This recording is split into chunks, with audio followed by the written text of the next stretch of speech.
Nis in bhí mar fechan bhealaí difriúla chun ocras a léirú I Teangacha áirithe. Iniu tamid chun Biachlár léibh ina bhfuil Teangacha éagsúla le focail chomá. Agus déanann bialanna iad sin I dteos go mbeidh na thurasóirí tá thart in an Biachlár a léibh chomá. Nis I dús bárat am I ggéireadh trí dul trí roinnt focail libh a bheits a teacht aníos sa Biachlár. Séasúireach, cílíonn sé go bhfuil an bia ag teacht ón am ceart sa bhliain. Séasúir. Séasúireach, an tam seo den bhliain. Úr, tá sé nua déanta. Úr.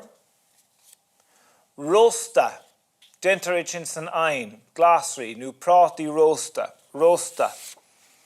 Agus britse, cílíonn sé sin go bhfuil sé beirithe, nó fiachta, britse. Nis, dámar rud ag rá fada aniu, brútse a bheith a gceist. Is féidir prátaí britse a bheith agat, prátaí beirithe, nó prátaí brútse. Ina bhfuil siad brútse agus tá siad cinál bog. So an dá cheann ar an Biachlár seo, prátaí britse agus prátaí brútse. Nis, feicimid céirtá ar fáil ar an Biachlár seo, feicimid go bhfuil ceithre bhreat an, ceithre hanga difriúil ar fáil, fáilte go, sin gaeilge, bienvenido a, sin Spáis, bienvenue a, Francais, agus fáilte go, sin Gaelic na Halban. Mar sin beidh siad san ord sin nuair a hagann sé chuig ceithre hanga difriúil, gaeilgear dús. Nis, céirtá an mar réamh chursa. Réamh chursaí. Bacáin ghairlóige ar cheacht te. Nis bacáin is focail eile dó sin ná muisrún. Bacáin ghairlóige is malamid sin ar cheacht te. Focail idális se cheacht. Cíistí brodáin le hanlan limóide. An das ar fad. Nis brana an seo, pís a gramadí le taispántíomh. Le. Nuair a hagan focail héis le a hasníns le gutta chun tú héit rih an ngota. Le hanlan. Le hanlan. Feicimid sin ar bálín beag sa Biachlár céine. Príomh chursaí.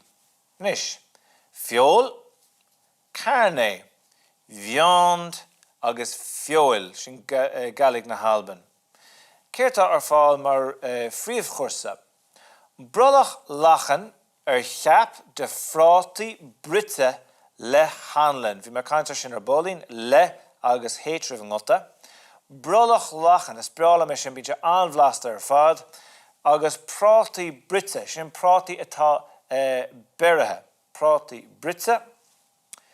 Sicín rósta le scaló go baile agus glasrí go hálan. Sicín rósta, andas ar fad.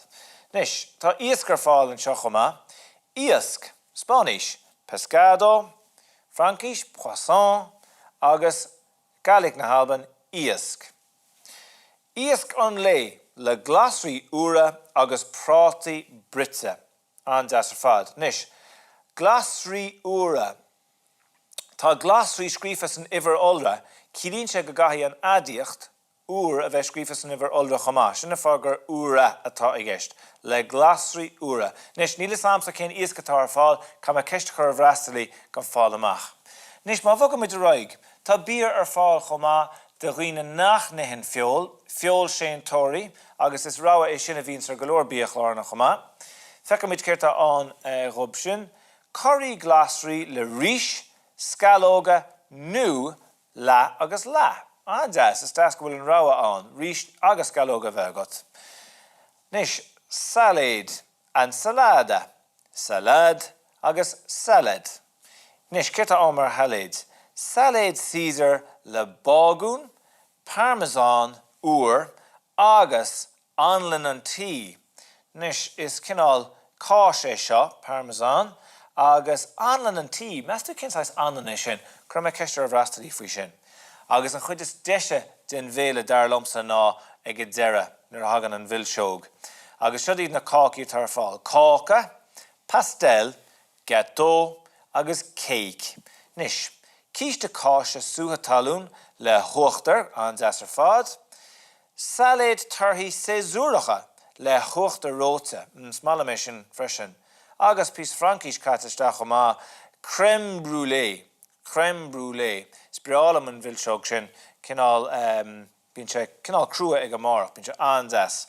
agus ag deir mars víns go hundúil té, nó tí, an Gaeilge na Halban, café,